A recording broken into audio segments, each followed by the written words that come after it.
This is one of the great classical libraries in the world. It has an enormous stock of materials, some 150,000 books, 22,000 journals and periodicals, over 700 subscriptions, and all of this available on open shelves. The Institute of Classical Studies is one of a number of research institutes that form part of a School of Advanced Study, funded by the UK government to promote research in the humanities.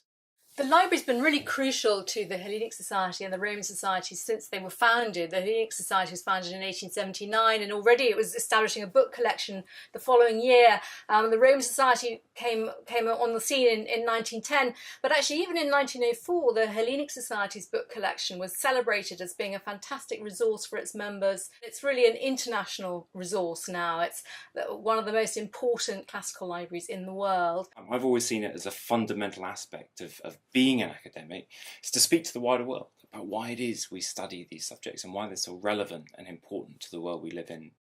And of course that work is underpinned fundamentally by research. And so it's here in this library where I sit working, first trying to get those pictures clear in my mind about what the ancient world was really like, what made it tick, how did it smell, taste, how do you get under its skin. And so here, in this library, is where the images and ideas that I want to communicate to the wider world are really born. It's also been the home of some wonderful discoveries. Research is going on here all the time. Probably the most famous event associated with this library is the decipherment of Linear B. Linear B wasn't deciphered until 1952 by the architect Michael Ventris, who was able to show that, in fact, the script represented an early form of the Greek language. In particular, it's a resource where there are staff who actually know about these books. It's not a huge library without specialist knowledge. There are librarians who know this material intimately, and that's really why it's so incredibly useful for scholars working in the field. We've got a really large collection of books here. We've got over 150,000 books and bound periodicals at the moment. A lot of the material that we have here is both unique at the point that we purchased it or otherwise acquired it, and even remains unique. A lot of the books that we acquire here, no other library in the UK will acquire.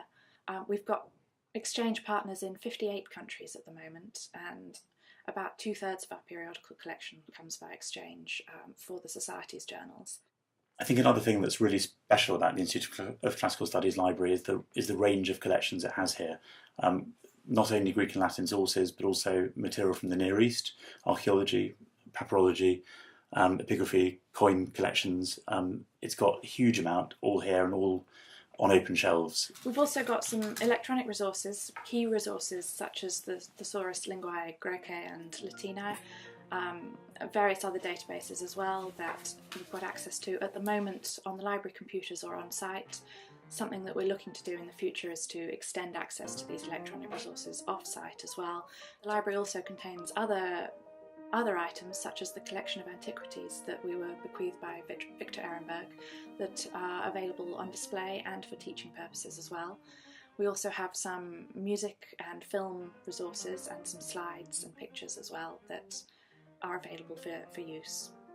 So our policy is to continue expanding the collection in all areas that are relevant to classics. We don't focus on one area over any others. We would look to be an outstanding research resource on any of those areas. And that means that we acquire around 3,000 books and periodicals each year. I teach in the furthest classics department in the country in St Andrews.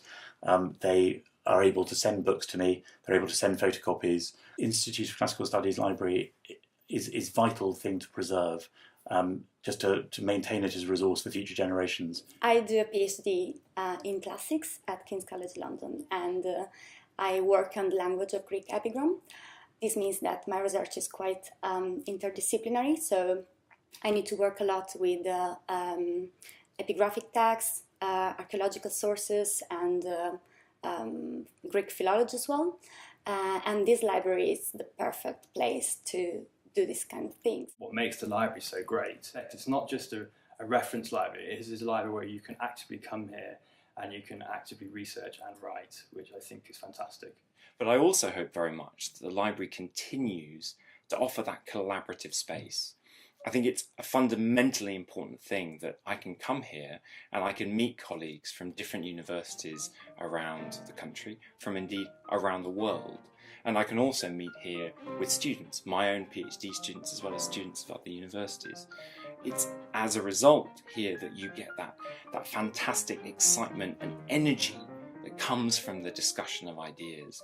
So I see this library fundamentally as not just a place in which to consult books and find information, but also a place in which you generate the energy to go on and discuss and develop your next set of ideas that will go on to create the next books and the next level of information for future generations. So I've been coming here for 30 years, yeah. I write children's books. I got a kind of light bulb moment of an idea for books for kids set in ancient Rome. One of the things that happens when you come in, as any library goer knows, is that it's the serendipity factor. Having items on open access as we do is a great aid to research, because it allows browsing, which is a different way of finding things than searching online catalogues, and the two work in a complementary fashion. One of the problems any really large-scale research library has is how to manage the growth of material. And we're constantly trying to plan for the future, to plan strategically. Well, the library is now at a crossroads in its history. Like many other institutions, we are facing rising costs, and therefore we have launched a campaign in order to help us meet these costs. But we want to do more than that. We want actually to take this opportunity to transform the library and make it really fit for the 21st century. So we have two strands to our campaign. One is securing where we are now, and the other one is transforming the future. So I hope that you will consider making a donation of some kind. There's information about how to do that on our website, or to become involved in some other way in our campaign. Either way, anything you can do to help will secure the future of a great classical library. In 15-20 years, I hope that this library is doing something very similar to what it's doing now, crucially providing a world-class research base. And I hope, personally, that that is not too digital. I like thumbing through books. I like going to the shelves. I like seeing what's on each side of the book that I was searching for, because that's how research connections are made.